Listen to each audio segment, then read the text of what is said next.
মুখ দেখাবার প্রয়াসী জাতীয় প্রেস ক্লাবের সামনে আসীন হয়েছে। আর যে মানুষগুলো এখানে দাঁড়িয়েছে, প্রাথমিক বিদ্যালয়ে ৩.৫ লক্ষ শিক্ষকের অস্তিত্ব জানান দেওয়ার জন্য এখানে দাঁড়িয়েছে। আমি প্রাথমিক বিদ্যালয়ের একজন সাধারণ শিক্ষক।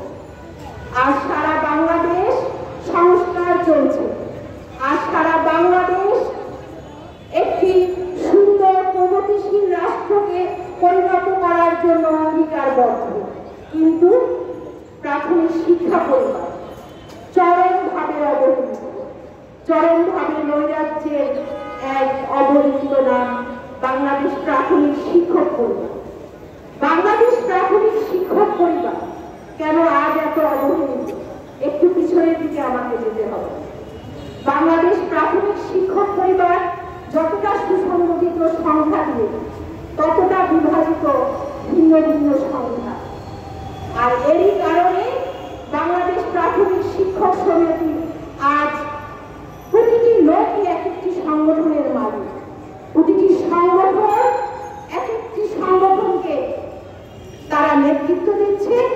আর যে সরকার ক্ষমতায় আসে, সেই সরকারে দালালে দাসত্বে পরিণত হয়। সেটি শুধু আওয়ামী সরকারের আমলে সেটি নয়, সেটি বিএনপি শাসন আমলে, সেটি জামায়াত ইসলামী শাসন আমলে, সেটি দীর্ঘ সময়ের রাজত্ব কায়েম করা আওয়ামী লীগ শাসন আমলে। আসলে বাংলাদেশ প্রাথমিক শিক্ষক সমিতি এই বঞ্চনা, বাংলাদেশ প্রাথমিক শিক্ষক সমিতি আজ এত বিভাজনের মূল কারণ এটি। আর সবচেয়ে বাংলাদেশ প্রাথমিক শিক্ষক ক্ষতিগ্রস্ত হচ্ছে ঐক্য না থাকায়। ঐক্য না থাকার কারণে বাংলাদেশ প্রাথমিক শিক্ষক আজ ধ্বংসের মুখে পতিত হয়েছে। আজ সময় এসেছে বাংলাদেশের সবচেয়ে গুরুত্বপূর্ণ যে সমাজ, সেটি হচ্ছে শিক্ষক সমাজ। সেই শিক্ষক সমাজকে রক্ষা করার দায় কিন্তু রাষ্ট্রের। সেই শিক্ষক সমাজকে রাহুল রাজ থেকে মুক্ত করার দায়িত্ব কিন্তু এই সমাজে এবং প্রতিটি ব্যক্তি। তো আমি একটি কথা বলবো, আজ জাতীয় প্রেস ক্লাবের সামনে নিজেদের অস্তিত্ব জানান দিতে এসেছি। দূর দূরান্ত থেকে আমার যেসব শিক্ষকগণ এখানে এসেছেন নিজেদের অর্থ, নিজেদের শ্রম দিয়ে, আমি বলবো এই শ্রম, এই অর্থের বিনিময় আমার মতন একজন ক্ষুদ্র মানুষের দেয়ার কিছু নেই। আছে শুধু কৃতজ্ঞতায় অবনত চিত্তে আপনাদের প্রতি আমার অবনত হওয়া।